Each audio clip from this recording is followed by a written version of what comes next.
Nataang alimasag. Sheesh, napaka-presko pa. Ayan, gumagalaw-galaw pa, buhay pa.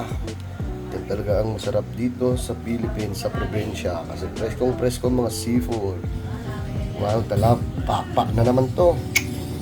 Ayun nga mga troops, ito preskong-presko alimasag, tapos naisipan namin na gataan ito. Simpleng-simple lang to gata, konting asin, konting magic sarap, tapos dahon ng dulaw kung dito sa amin ay tawagin. O syempre maraming bawang. Kaya lang natin munang kumulo, tapos mag-prepare na tayo dito ng ating pang Samar Express. Samar Express kasi syempre nasa Samar, tsaka hindi talaga to yung authentic na Bicol Express. Ayun nga pala, labasin ko lang yung sariling mantika dito sa mga taba ng baboy. Tapos ito, malapit na maluto yung ginataang alimasag. Nilagyan ko na lang ng sibuyas, pang final na pangpalasa na. Wala na kaming masyadong nilagay doon, simpleng ginataang alimasag lang. Tapos eto na nga, lumabas na yung sariling mantika nung taba ng baboy. Syempre, babawasan natin ang kunting mantika, tapos magigisa na agad tayo ng bawang, sibuyas, tsaka luya. Pinagsabay-sabay ko na. Konting gisa-gisa lang, tapos isasama na natin sa paggisa itong ating nabiling bagoong alamang. Syempre, ito talaga yung magbibigay lasa, tsaka magpapabango sa ating Samar Express. Ayun nga, mikos-mikos lang natin, gisa-gisa lang natin ng mabuti, tapos ilalagay na natin yung mga laman ng baboy. Tapos dahil wala ako ditong fresh na sili, ay ito yung dried chili na lang yung gagamitin ko. Ito sana yung binilad ko kasi gagamitin ko panggawa ng chili garlic oil. Tapos syempre, papadagdag lasa at anghang, kunting paminta lang. Tapos ito na ang magpapasarap talaga. Lagyan natin ng magic. Tapos pakukuluan muna natin to sa pangalawang piga ng ating gata. Ang tagal nga niyang maluto dun sa stove, kaya ito nilipat ko dito sa ating pangmalakasang lutuan. Tapos medyo kinulang na sa purong gata, ay ito gumamit na lang ako dito ng Coco Mama na instant gata. Tapos nung medyo malambot-lambot na yung ating mga karne, ay saka na ako naglagay ng gulay. Bali, kunting sitaw lang to, sinabahan ko lang ng bell pepper tsaka another na siling green o yung siling haba para pandagdag ang hangpa. At ayun nga, sabi ng daliri ko ay ayan, goods na mga troops. At ito na nga ang ating simpleng ginataang alimasag tsaka Samar Express. Kaya tara mga troops, papa na ta. Medyo namamaos nga pala yung busis ko kasi medyo I'm not feeling well for today. Kaya hanggang dito na lang muna yung voice over ko.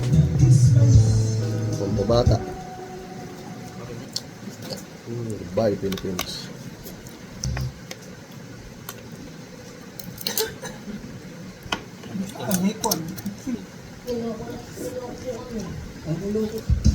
So, na